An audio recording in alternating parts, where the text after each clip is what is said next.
Assalamualaikum warahmatullahi taala wabarakatuh.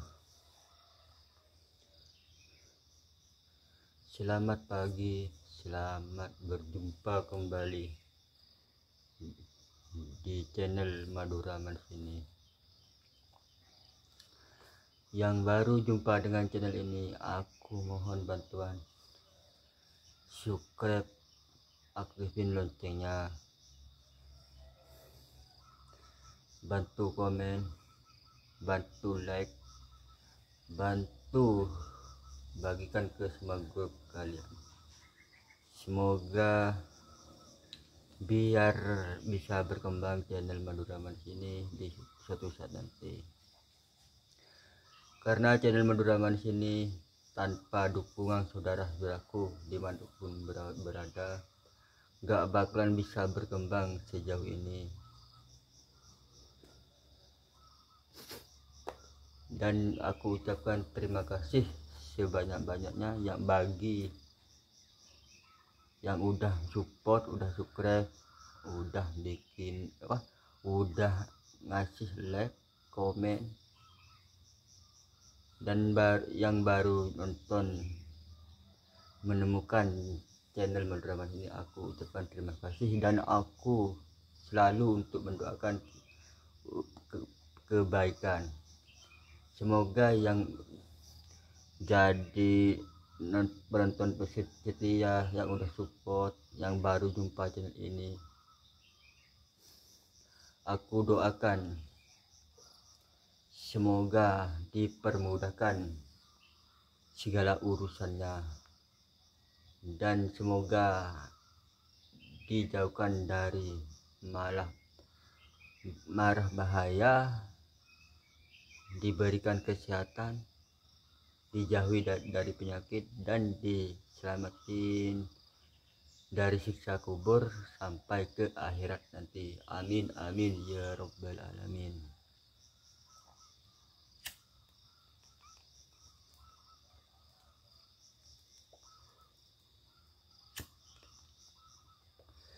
Ayo kita ke tutorialnya aja.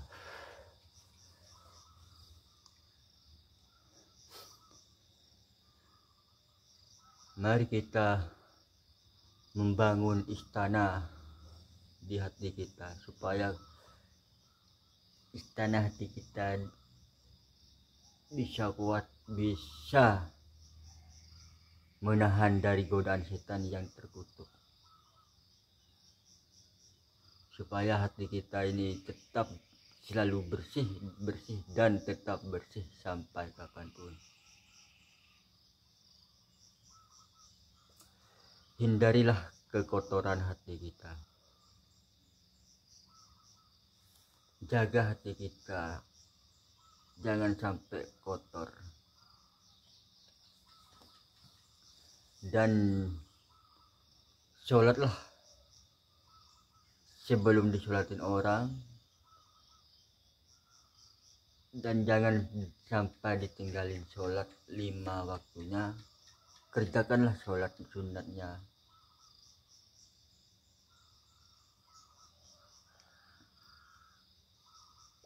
Ingatlah kematian kita.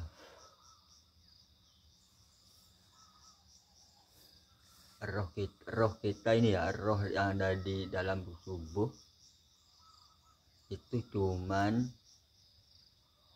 sebentar.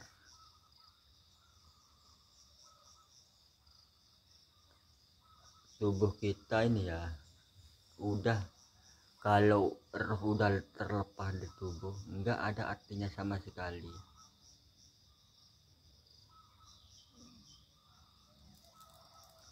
Jadi jaga sholat kita yang 5 waktunya atau sholat sunatnya. Kerjakanlah perintah Allah dan jauhilah pelarangan Allah. Sewaktu roh kita masih ada di badan kita. Kalau udah terlepas dari badan kita, roh kita ini, badan kita ini udah gak ada artinya sama sekali, gak mau menemani kita kalau rohnya udah terlepas. apalagi orang mau nemani. Anak istrinya nggak sudi menemani kalau udah rohnya terlepas dari tubuh.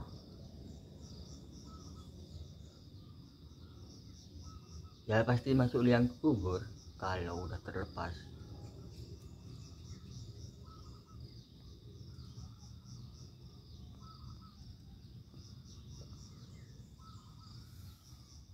Karena setiap hari kita ini udah kecolongan umur. Kalau kecolongan umur tuh udah pasti tiap hari tuh kecolongan.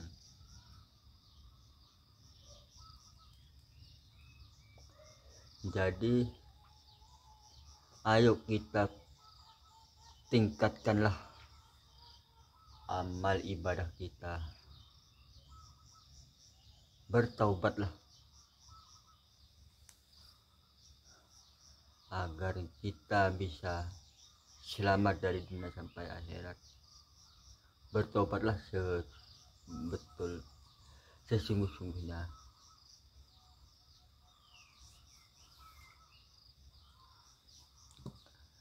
Carilah kebahagiaan di akhirat.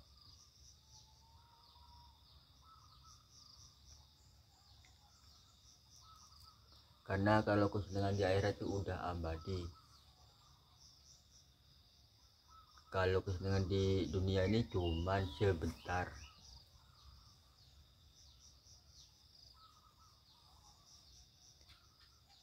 Ayo kita usaha senang di dunia, terus di akhirat senang juga. Ayo kita berusaha. Usahalah semaksimal mungkin. Jangan cari kesenangan di dunia aja, carilah kesenangan di akhirat juga, di akhirat juga.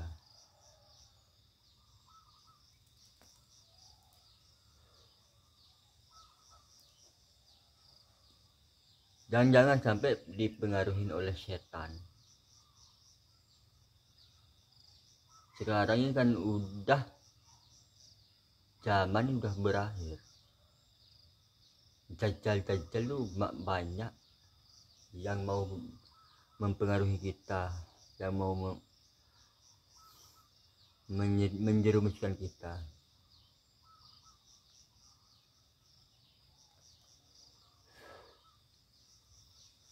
Contohnya Dajjal itu ya di depan orangnya itu ngomongnya baik-baik, kadangkala ngomongnya udah langsung gini itu, pokoknya segala macam lah yang diomongin Dajjal itu untuk kita mengajak kita ke surga. Karena di Dajjal itu ya kalau udah mau hari kiamat Dajjal udah terlepas kan. Dajjal itu membawa dua kanan kiri, yang kanan bawa air, yang kiri bawa api. Kita itu harus membedakan ya kalau Dajjal itu ya aku juga gak tahu juga karena aku belum mengalami. Ya dengar kalau Dajjal itu ya mau bikin orang tuh mengajak orang ke neraka, tapi kalau imannya nggak kuat pasti ngikutin apa maunya Dajjal itu.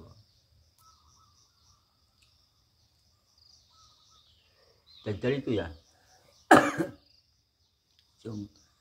contohnya itu kan Dajjal ada membawa dua ya, air sama api. Nanti kalau Dajjal itu ngasih air, ambil api. Kalau Dajjal ngasih api, ambil air. Karena itu ya sebaliknya, kalau Dajjal itu kalau ngasih air, ambil api. Kalau ngasih api, ambil air. Karena itu jajal itu ya, kebalikannya. Kalau neraka, surga gitu.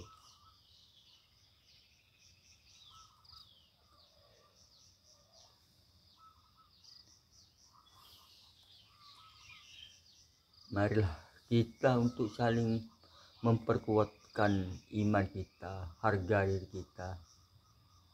Jangan sampai ditukar harga diri kita, iman kita ini dengan apapun. Jangan sampai ditukar. Terus harga diri kita jangan sampai dijual dengan harga berapapun, jangan sampai.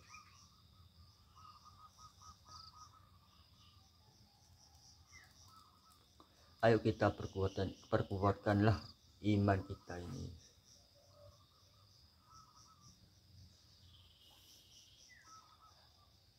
Bangunlah benteng di hati kita supaya hati kita ini kuat dari godaan setan. Ayo kita bangun benteng di istana hati. Contohnya, kalau membangun benteng di istana hati kita ini harus berbuat kebaikan, harus menuju jalan yang diridhoin Allah dan amal kebaikan kita. Karena kalau itu enggak di jalan Allah, terus enggak pernah beribadah, enggak pernah melakukan amal yang baik, itu setan tuh gampang masuk, gampang berbisik di hati kita. Jadi orang itu ya, jangan dipengaruhi setan, karena setan itu musuh kita yang paling nyata. Musuh kita yang paling berat itu setan. Contohnya, orang malas-malas sholat itu karena dipengaruhi setan. Orang tidak mau berpuasa itu dipengaruhi setan. Contohnya kalau bulan puasa ini ya, kenapa kalau sama orang itu malu, takut ketemu orang ngerokok di pinggir jalan, makan di pinggir jalan kalau nggak udah puasa. Tapi sama Allahnya nggak takut. Itu kan kemana itu? Kebalik wes, udah kebalik itu. Kalau hari raya belum subuh udah berangkat ke masjid, pakai kopiah baru, baju baru, sarung baru, semuanya baru, tapi nggak pernah puasa. Itu nggak ada gunanya. Buat apa kita sholat hari raya kalau nggak berpuasa?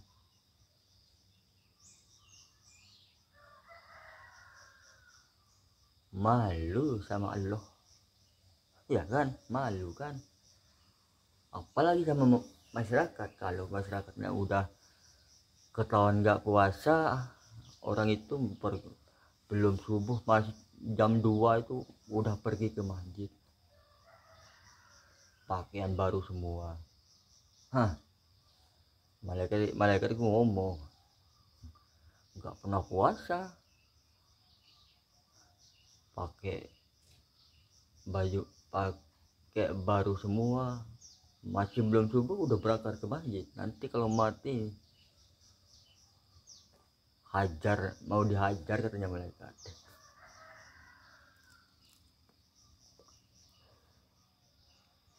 Jadi takutlah sama Allah, jangan takut sama orang. Karena orang ini ya, orang ini semuanya manusia ini kan udah diciptakan oleh Allah Subhanahu wa Ta'ala. Jadi jangan takut sesama manusianya. Walaupun kita terbunuh sama orang, pasti orang yang membunuh itu pasti mati. Gak bakal hidup selamanya, gak bakalan.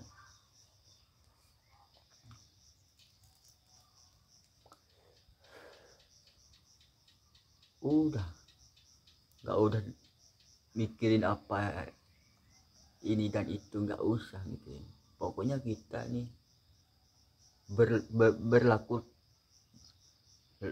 perlakukanlah yang baik. Perintah Allah dikerjakan, larangan Allah dijauhi. Nah, supaya ada pengajian ya, ada pengajian Isra Mi'raj seumpamanya ini, itu mengundang kayu besar lah. Nah, itu kan kayu besar tuh ya, mau apa yang dibilang itu buruk sama baik, yang baik. Jadi ambil baiknya, yang buruk dibuang itu. Kalau usah ambil semua, kalau ambil semua udah repot. Yang baik diambil, yang buruk dibuang. Contohnya ini, kita mau makan kacang ya, mau makan kacang, dioncek kacangnya dimakan, terus kulitnya dibuang. Masa sama mau dimakan semua sama kulitnya? Itu kan nggak bakalan. Pasti orang itu makan kacangnya saja, kulitnya ya dibuang, nggak usah dimakan juga. Kalau dimakan juga ya bukan manusia, itu hewan. Kan kalau hewan, kalau contohnya kambing kan, kambing itu nggak mau ngira apa kan, biasanya kambing itu makan rumput, ada plastik dimakan. Nah itu sembarangan kalau kambing itu. Ya pokoknya segala hewan tuh sembarangan makannya.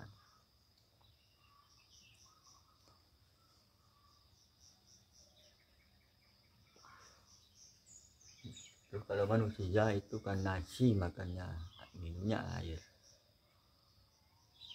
Ya pokoknya segala macam makanan. Tapi air tuh ada dua ya, ada yang bikin kita mabuk, ada yang bikin kita sehat. Nah itu kita harus bisa membedakan mana yang baik, mana yang buruk. Minuman yang nggak bikin mabuk itu yang baik. Yang mau bikin mabuk jangan diminum. Terus makanan itu, kalau kita udah kenyang, udah nggak muat sama perut, jangan terusin. Karena kalau udah kenyang kita dimaksakan untuk makan terus, itu hukumnya haram.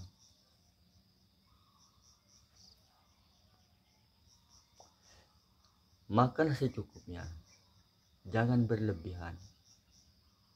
Kalau udah kenyang, stop, jangan makan terus. Kalau kita makan terus, hukumnya itu haram. Ya udah dulu, durasinya mau masuk ke 20 menit, takut kepanjangan nanti. Ya semoga apa yang aku sampaikan bisa bermanfaat bagi saudara-saudaraku dimanapun berada, dan aku mohon maaf beribu-ribu maaf kalau ada perkataanku yang salah, dan kalau ada perkataanku yang menyinggung perasaan saudaraku dimanapun berada, aku mohon maaf beribu-ribu maaf. Dan semoga bermanfaat, bisa menyadarin saudara-saudaraku dimanapun berada. Dan sampai di sini dulu, sampai berjumpa di konten berikutnya. Assalamualaikum warahmatullahi wabarakatuh.